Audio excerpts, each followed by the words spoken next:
दोस्तों, मेरा नाम है पायल। मैंने ना बहुत सालों से फ्रेंच पढ़ा रही हूँ और मैंने ये चीज़ रियलाइज़ की है कि हमारे काफ़ी लोगों को ना फ्रेंच की ग्रामर समझ नहीं आती है, क्योंकि वो पढ़ते हैं सिर्फ इंग्लिश में चटर चटर चटर चटर करके। ठीक है, उनको चाहिए भैया जो उनको हिंदी में भी थोड़ा बहुत समझा सके। तो मैं आज आई हूँ आप लोगों के साथ पढ़ाने के लिए आपको फ्रेंच ग्रामर, जिसमें मैं यूज़ करूँगी अपनी इंग्लिश और टूटी फूटी सी थोड़ी बहुत हिंदी, क्योंकि मैंने इतने सालों में अपना एक्सपीरियंस कर लिया कि सिर्फ इंग्लिश के थ्रू ही अगर हम लोग फ्रेंच पढ़ते हैं तो हमारे कभी भी पल्ले नहीं पड़ती है। एक बेसिक सा रूल बताऊं, क्योंकि जो फ्रेंच की ग्रामर है ना वो कुछ कुछ ना हमारी हिंदी जैसी है। जैसे मैं बोलूंगी, हम लोग हिंदी में यूज करते हैं तू और आप। इंग्लिश में क्या यूज करते हैं? हम लोग सिर्फ यू यूज करते हैं ना, बड़ों के लिए भी और छोटों के लिए। बट फ्रेंच में यही चलता है जैसे हिंदी में चलता है तू और आप। ये जो बोर्ड है ना, ये मेरे को और आप लोगों को कनेक्टेड रखेगा। इसी बोर्ड पे मैं आपको पूरी ग्रामर समझा दूंगी। आपको बस मेरे लेसन्स को फॉलो करते रहना और बहुत इजीली मैं आपको फ्रेंच की पूरी कंप्लीटली ग्रामर समझा दूंगी और थोड़े बहुत ना एग्जांपल्स भी देती रहूंगी, जिससे और आपको इजी लगने लग जाए। सिंपल सा एक नया टॉपिक शुरू कर रही हूँ मैं आप लोगों के साथ फ्रेंच की ग्रामर का। ले प्रोनाउंसिएशन फ्रेंच में नहीं भी आ रहा ना समझ, समझो। सब्जेक्ट प्रोनाउंस हिंदी के हिसाब से होते हैं ना, मैं, तू, वह लोग, हम, ये वो चीज है। ज प्रोनाउंसिएशन है ज, उसका मतलब होता है फर्स्ट पर्सन। पता होगा आप लोग को, first person, second person, third person, वो चीज मैं पढ़ा रही हूँ। ज उसका इंग्लिश में मतलब है आई और हिंदी में मतलब है मैं। बहुत सिंपल सा है। फिर आता है हमारा त्यू। त्यू इंग्लिश में एक ही यू यूज होता है, बट ये वाला त्यू बताऊं कब यूज करेंगे? जब मैं अपने से छोटों को यूज कर सकती हूँ। जो मतलब मेरे से छोटे हैं उनके लिए हम लोग यूज कर सकते हैं ये वाला त्यू, क्योंकि वो हिंदी का होता है हमारा तू बेसिकली। जो हम लोग अपने से छोटों को यूज करते हैं, अपने दोस्त यारों के साथ यूज कर सकते हैं, तो ये वाला वो त्यू होता है। फिर आता है हमारा इल। इल का मतलब होता है ही और उसका मतलब होता है हिंदी में, जैसे कि वह लड़का राम मार्केट जा रहा है, वह लड़का मार्केट जा रहा है। जैसे राम बहुत स्मार्ट है, राम रोज सुबह जल्दी उठ जाता है। अगर मैं बार बार राम वाला वर्ड यूज करती तो उसकी जगह हम लोग क्या बोलते हैं? वह। तो उसकी जगह पे हम लोग यूज करते हैं इल। इंग्लिश में कैसे यूज करते हैं? Ram goes to the market, Ram is sleeping, Ram cooks really good food. अगर बार बार मैं वर्ड राम यूज करूंगी तो उसको किससे रिप्लेस करोगे आप? ही से ना, ये तो है वो ही, इल। फिर आ जाता है हमारा एल, उसका इंग्लिश में मतलब है शी, वह लड़की। चलो पहले हिंदी में समझ लेते हैं। सीता रोज सुबह घर की सफाई करती है, सीता रोज सुबह अपनी पढ़ाई करती है। सीता बहुत सुंदर है। बाबा हम लोग सीता वर्ड यूज कर रहे हैं तो उसको रिप्लेस करते हैं ना वह से। वह बहुत सुंदर है, वह रोज मार्केट जाती है, वह रोज पढ़ाई करती है। वही चीज क्या है? She. Rita cooks really good food, Rita goes to the market, Rita is an intelligent girl. Rita को जब रिप्लेस करते हो तो क्या बोलते हो? She, that's she. This is a singular form, easy लगाना। अब हम लोग इसका पढ़ेंगे प्लूरल फॉर्म। अब उसी का जो सेकंड भाग है वो है प्लूरल फॉर्म या फॉर्मल। मैं आप लोगों को पहले ही क्लियर कर दूं, मैं पढ़ा रही हूँ अपने इंडियन दोस्तों के लिए जिनको इंग्लिश और हिंदी में समझ आता है।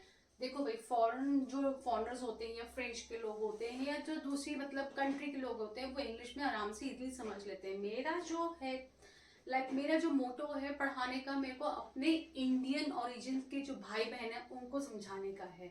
तो मुझे लगा सबसे अच्छा तरीका ये है कि मैं इंग्लिश और हिंदी दोनों में ही पढ़ाऊं, तो इसलिए मैं इस प्लेटफॉर्म को यूज कर रही हूँ अपने। नो, नो उसका मतलब होता है वी या फिर हो गया हम। जैसे we all go to the market, we are tall, हम लोग उस टाइम पे यूज करेंगे नो, हम या हम सब। अब ये आ गया आपका वो। अब मैंने आपको बताया ना वो दो तरीके के यू है आपके यहाँ पर फ्रेंच में। सेम हमारा हिंदी में भी होता है, तू भी होता है और आप भी होता है, फ्रेंच में भी ऐसी है, इसलिए समझा रही हूँ कि हिंदी में भी थोड़ा बहुत समझना जरूरी है इस चीज को।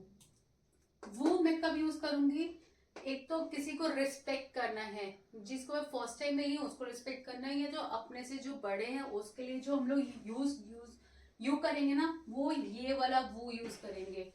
या फिर मेरे सामने बहुत सारे छोटे बच्चे भी बैठे हुए हैं ना, और उनको रिप्रेजेंट करना है मुझे इन अ कलेक्टिव नाउन, मतलब बहुत सारे बच्चे बैठे हुए हैं, तब भी मैं ये वाला वो यूज करूंगी। उस टाइम पे आप क्यों मत यूज करना, वो सिर्फ एक जने के लिए होता है, वो भी आपसे छोटे के लिए, क्योंकि वो इनफॉर्मल वे होता है।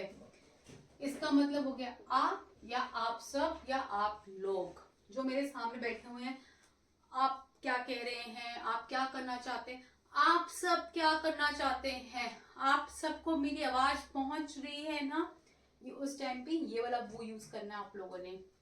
फिर आ जाता है हमारा इल, प्रोनाउंसिएशन सेम है, इल, दे, ये जो एब्रिविएशंस होती है ना छोटे छोटे, इनको बहुत मायने रखते हैं। मैस्कुलिन प्लूरल, जैसे मैंने बोला है राम और श्याम रोज बाजार जाते हैं, Ram and Shyam goes to the market every day. मुझे अब राम और श्याम को जो प्रोनाउन है उसको रिप्लेस करना है, किससे रिप्लेस करूंगी, ये वाला इल से, ये वाले दे से, वह सब जो मैस्कुलिन प्लूरल हो। एल, दे, फेमिनिन प्लूरल, एफ पी मतलब फेमिनिन प्लूरल। बहुत सारी लड़कियां हैं, उस टाइम पे हम लोग लड़कियों के लिए यूज करेंगे, जैसे रीता और सीता और उसकी बहनें सब मार्केट जा रही हैं, उस टाइम पे हम लोग यूज करेंगे ये वाला एल। एक चीज और नोटिस करना आप लोग, फ्रेंच ग्रामर में अगर 99 गर्ल्स होती हैं और उस में एक बॉय भी आ जाए, जैसे 99 गर्ल्स खड़ी हुई ऑडिटोरियम में और इसमें एक बॉय भी आ गया, तब हम लोग लेते हैं इल वाला फॉर्म, तब हम लोग ये वाला एल वाला फॉर्म नहीं लेंगे। ये फ्रेंच का डोमिनेटिंग, मेल डोमिनेटिंग रूल है, मैं आपको पहले क्लियर कर दूं, मैं आपको भी नेक्स्ट में समझाऊंगी एग्जैक्टली मैं कहना क्या चाहती हूँ। अभी आप इस चीज को नोट डाउन करो और समझो। आप अगर कुछ पूछना होता है आप मुझे कमेंट सेक्शन में मुझे पूछ सकते हैं हमसे। एज प्रॉमिस्ड मैं आपको एग्जाम्पल के थ्रू और बेटर अच्छे से समझा सकती हूँ।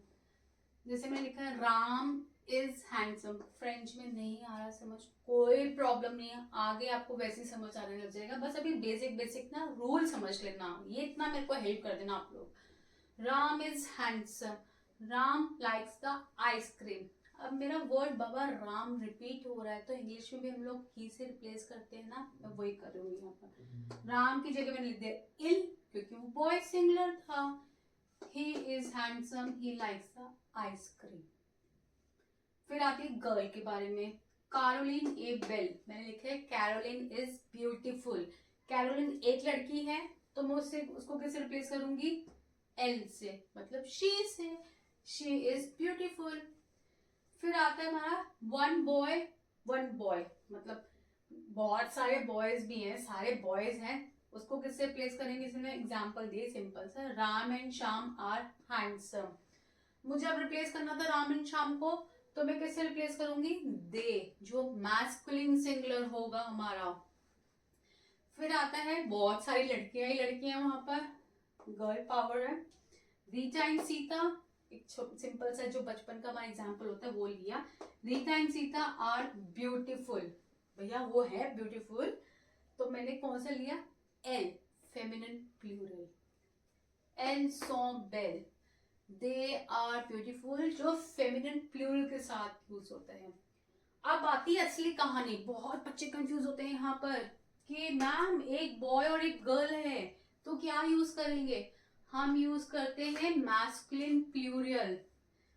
Ram and Rita are handsome, they are handsome, मतलब तो ब्यूटीफुली बोलेंगे उसको। फ्रेंच में ये है कि भाई ये मैन पावर वाली जो होती है ना, मैन डोमिनेशन वाली, डोमिनेट करने वाली बात, तो वो यहाँ पर भी लागू होती है।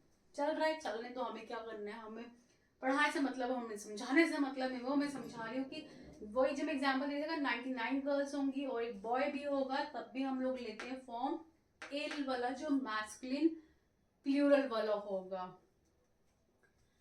अगर आप लोग चाहते हैं कि मैं और एग्जाम्पल्स बनाऊं तो मुझे कमेंट सेक्शन में आप जरूर बताना। आज के लिए इतना ही काफ़ी है, बहुत बोली है मैंने। और अगर आपको कुछ और समझना है तो मैं अपना नीचे मोबाइल नंबर अपना दे दूंगी। अगर आपने क्लासेस लेनी है, पर्सनल अटेंशन क्लासेस लेनी है, वो भी मैं प्रोवाइड करती हूँ online end of site also. तो बताना जरूर कैसी लगी मेरी क्लासेस। और नेक्स्ट टॉपिक भी आपके लिए मैंने पहले से प्रिपेयर कर दी। दिस इज लेसन 1, छोटा सा टॉपिक था, इजी था। आई होप आपको आज की मेरी वीडियो अच्छी लगी होगी। अच्छी लगी तो प्लीज थम्स अप दे देना, लाइक शेयर सब्सक्राइब तो ऑब्वियसली। अगर अच्छी लगेगी तो आप अच्छे रिव्यूज डालोगे उसके। बाकी ये है मेरा। चलो गाइस, आज के लिए इतना ही काफी है। Bye bye, take care.